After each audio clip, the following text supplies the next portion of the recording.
L pharaoh, एक मजबूत cargo ship, 29 सितंबर 2015 को अपने आखिरी सफर पर निकला। जैक्सनविल, फ्लोरिडा के पोर्ट से इसका डेस्टिनेशन था सैन जुआन, पुर्टो रिको। एक रूटीन कार्गो रन। क्रू को क्या पता था वो एक मॉन्स्टर के रास्ते में जा रहे हैं।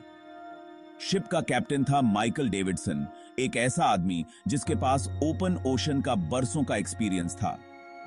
उसके साथ 33 लोगों की क्रू थी, मेहनती लोग जो ईएल फारो को चलाते थे।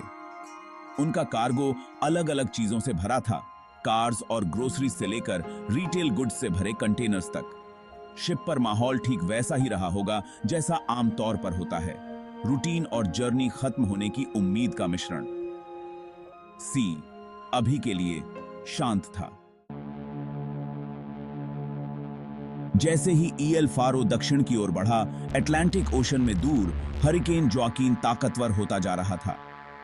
वेदर रिपोर्ट्स में तूफान और भी तेज होने की बात कही जा रही थी, लेकिन उसका रास्ता अभी भी अनसर्टेन था।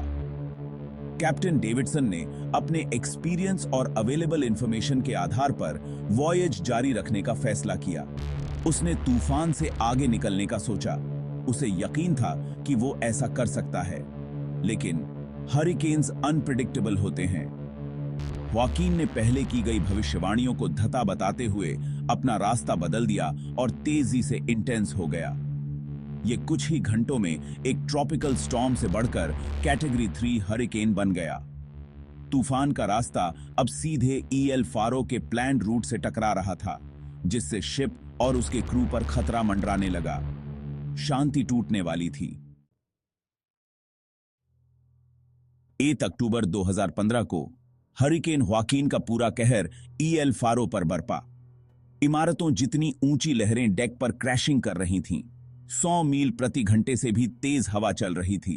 शिप बुरी तरह टॉस्ट होने लगा और हेविली लिस्ट करने लगा। हरिकेन के लगातार हमले का एक भयानक परिणाम हुआ। शिप का इंजन फेल हो गया।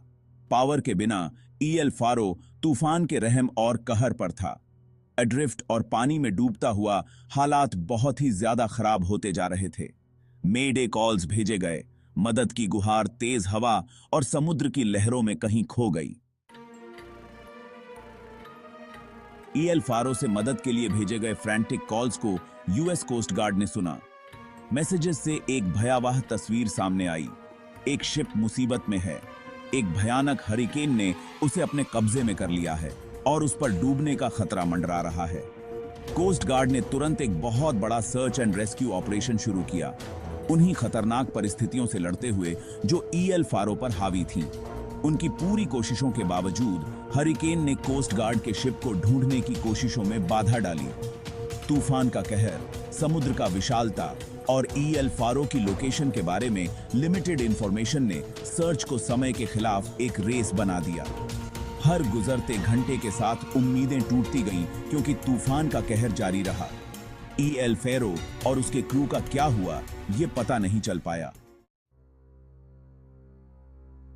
आखिरकार ईएल फारो का मलबा समुद्र तल पर सरफेस से 15,000 फीट नीचे मिला। इस डिस्कवरी ने सबसे बुरे डर की पुष्टि की। शिप डूब गया था, अपने साथ सभी 33 लोगों को लेकर। इस त्रासदी ने मैरिटाइम इंडस्ट्री को हिलाकर रख दिया और प्रकृति की विनाशकारी शक्ति को सबके सामने ला खड़ा किया। नेशनल ट्रांसपोर्टेशन सेफ्टी बोर्ड या एनटीएसबी ने डूबने की घटना की पूरी जांच की। फाइंडिंग्स बिल्कुल क्लियर थे। कई गलतियों और खराब फैसलों ने इस त्रासदी में योगदान दिया था। कैप्टन डेविडसन द्वारा हरिकेन जोआकिन की ताकत को कम आंकना और उसके रास्ते में जाने का फैसला की फैक्टर्स थे। इसके अलावा इन्वेस्टिगेशन में शिप के साथ मेंटेनेंस इश्यूज का भी पता चला, जिससे तूफान का सामना करने की उसकी क्षमता और भी कम हो गई थी। ईएल फारो का डूबना समुद्र की अनफॉरगिविंग नेचर और उसकी ताकत का सम्मान करने के महत्व की याद दिलाता है। ये एक्यूरेट वेदर फोरकास्टिंग की सख्त जरूरत और कैप्टन्स की जिम्मेदारी पर प्रकाश डालता है कि वो किसी भी चीज से ऊपर अपने क्रू और वेसल की सुरक्षा को सबसे ज्यादा महत्व दें। इस डिजास्टर से मिले सबक से मैरिटाइम इंडस्ट्री में बदलाव आए हैं। जिसमें वेदर ट्रैकिंग एंड कम्युनिकेशन में सुधार और ज्यादा सख्त सेफ्टी रेगुलेशन शामिल हैं। ईएल फारो और उसके क्रू की याद उन सभी लोगों के लिए एक कांस्टेंट रिमाइंडर का काम करती है जो ओपन ओशन में जाते हैं।